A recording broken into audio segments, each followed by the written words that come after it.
You ask Tiger to solve. This deals with linear equations with one unknown. The final result is n equals 5. Let's solve it step by step.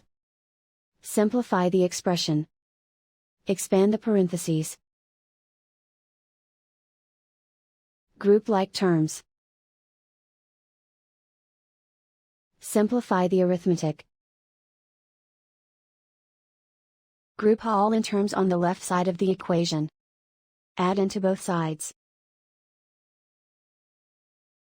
Group like terms.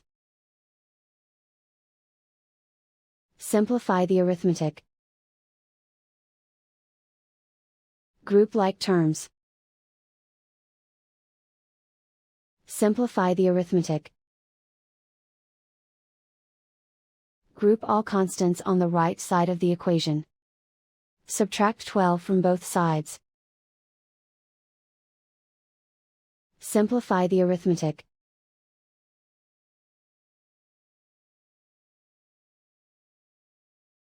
Isolate the n. Divide both sides by -4. Cancel out the negatives. Simplify the fraction. Cancel out the negatives.